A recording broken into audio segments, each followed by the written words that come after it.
March 19th, 2010, from the stylish high-tech underground studios of Ribbit Media in fashionable Warwick, Rhode Island, this is NewsUndies.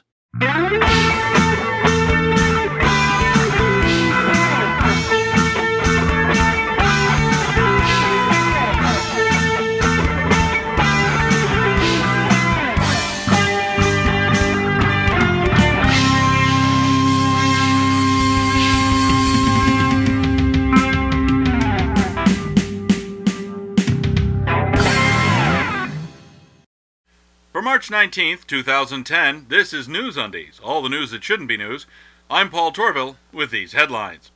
Turkey puts kibosh on fertilitourism. Brandy missing from 25-year time capsule. Big surprise, conservatism and HIV increase in tandem. Fed keeps interest down to discourage bad loans. Jan Michael Vincent? Hey gang, it's time for celebrity birthdays once again. I got my cake hat on, let's rock. For Saturday the 13th, Al Jaffe and Neil Sedaka. For Sunday the 14th, Billy Crystal and Taylor Hanson. For Monday the 15th, Alan Bean, astronaut, and Mike Love. For Tuesday the 16th, Jerry Lewis and Walter Cunningham, astronaut. For Wednesday the 17th, John Sebastian and Gary Sinise. For Thursday the 18th, Wilson Pickett, dead, and Mike Rowe. For Friday the 19th, Sirhan Sirhan and Glenn Close. That's celebrity birthdays. I'm Paul Torville and I'm done! We'll have stories in detail after this. Do you know what the hell that was all about?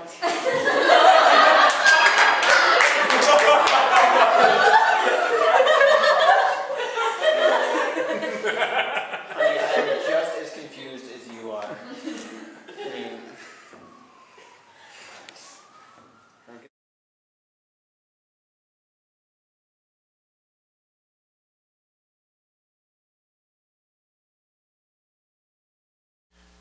Supreme Court Justice John Paul Stevens has announced that he may retire from the bench.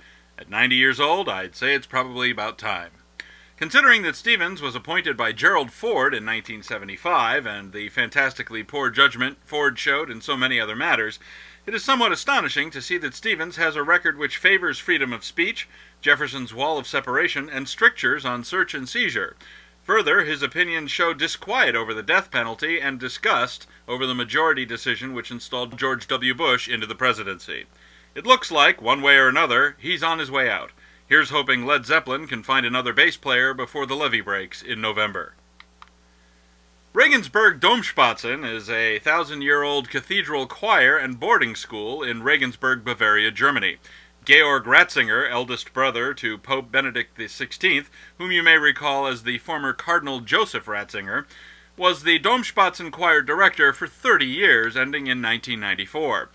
Composer Hans Wittenbrink, who lived in the choir-linked boarding school until 1967, has contended that a sophisticated system of sadistic punishments in connection with sexual lust had been installed there.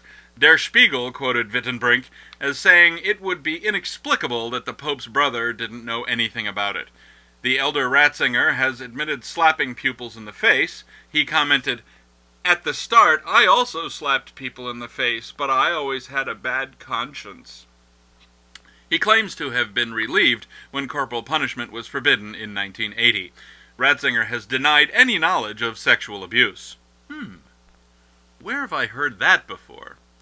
And just in the interest of piling on, in a Slate article from the 15th, Christopher Hitchens offers his usual meek apologetics on this matter. Here's the URL. March Madness. Now that Jay Leno has left NBC's primetime lineup and gone back to his coital background noise shack in the woods, it appears viewers are ready to forgive NBC and take another look at its primetime lineup. Well, that's nice. A recent sighting in the town of Leeds, Maine, just one in a line of numerous such sightings in and around the town over the last quarter century, has raised the question, once again, of whether big feet, actually exist. Here are Pig and Sheep with their thoughts. Of course they do. They're all God's creatures, and since God exists, then logically, obviously, Bigfoots, unicorns, and the invisible hand have to exist. It's as simple as the day is chocolate.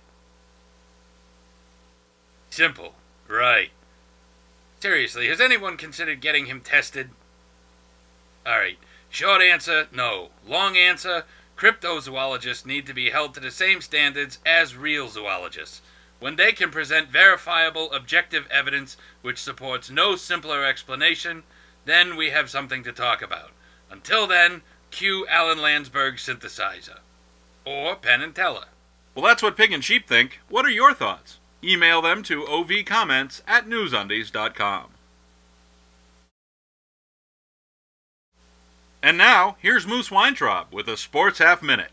Moose Weintraub Sports Half Minute. It's a whole half minute of sports. 30 seconds of sports. Moose Weintraub Sports Half Minute.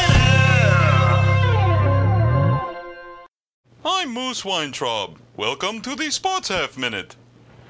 While footbag doesn't enjoy the popularity it once did, the dedication of those who still Moose Weintraub Sports Half Minute. Thanks, Moose. Always a great report from Moose. The Federal Communications Commission, also known as the FCC, has proposed instituting a plan to get the United States online. The United States has been falling behind in availability of access to the Internet, speed of connections, cost reduction, and reliability. The Commission has proposed doing a bunch of things which have cheesed off major players in just about every industry it touches. That has a familiar ring to it. If the progress of healthcare reform is any indication of how this will play out, here's what I predict. The government will propose a brave new world with blue skies and green grass and fresh water, parks for the kids to play in, and decent schools for them to learn in. Then all the giant conglomerated businesses which make their money off the sky and the grass and the water and the land which could otherwise be used as parks, and the schools which should be about intellectual enrichment but have devolved into brand loyalty indoctrination camps will say, whoa, whoa, whoa, whoa, whoa, whoa, whoa, whoa. All this pie-in-the-sky dreamer business is going to cut into our bottom line. We employ thousands of people in your district, Congressman, and it would be a shame to have to close our facilities there. Oh, and look, Senator, we sure did help you out on that last re-election bid. That was expensive. Okay, well, good luck, gentlemen, and vote your conscience. Next thing you know, the internet access is twice as expensive, half as reliable, and just to gut kick you while you're down, it's mandatory. We'll have your exclusive past cast weather and the final news roundup right after this. You'll notice that when you watch NewsUndies, I'm always wearing a shirt from the Ursus Pacificus Kitsch Cave. Well, now you can too. You can help support NewsUndies by going to the Ursus Pacificus Kitsch Cave and getting some kitsch. And now, here's your exclusive past cast weather for the week ending March 19th, 2010. The High Plains had snow, then sunny skies and cold. Amazing. The Intermountain region had snowy periods and cold. No one saw it coming. In the desert southwest, there were showers and sunny coolness, followed by scattered showers and warm conditions. Or were there? And that's your exclusive past cast weather. Heidi Montag. Okay, England is a little funny. They drive on the wrong side of the road, and they eat incomprehensible food. But setting that aside for the moment, Specsavers, an English eyeglass chain like LensCrafters in the USA, set up 7-year-old Taylor Dawn with a pair of glasses. Taylor complained of headaches and nausea for 2 years after that. Somehow, the corrective lenses seemed to correct nothing. Time passes. Finally, Taylor's mom, Beverly, obviously the sharpest spoon in the drawer, took Taylor in for an eye exam. Guess what? The left lens was on the right side and the right lens was on the left side.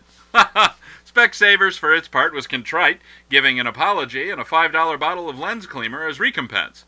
A Specsaver director was quoted as saying, "We take customer care extremely seriously." Clearly. And finally, and I do mean finally, we all saw this coming, didn't we? U.S. Attorney General Eric Holder has now stated that Osama bin Laden will never face trial in the U.S. Holder said, quote, "Let's deal with reality. The reality is that we will be reading Miranda rights to the corpse of Osama bin Laden. he will never appear in an American courtroom, end quote. Holder went on to say, quote, the possibility of catching him alive is infinitesimal. He will be killed by us, or he will be killed by his own people so that he can't be captured by us, end quote. With liberty and justice for all. Well, that's all for this edition of News Undies. If you see news that shouldn't be news, email your story tips to undies@newsundies.com. News Undies is a weekly show, and we'll be back on Friday, March 26th with fresh undies. Thanks for watching. Until next time, I'm Paul Torville. After that, I might be Stringfellow Hawk.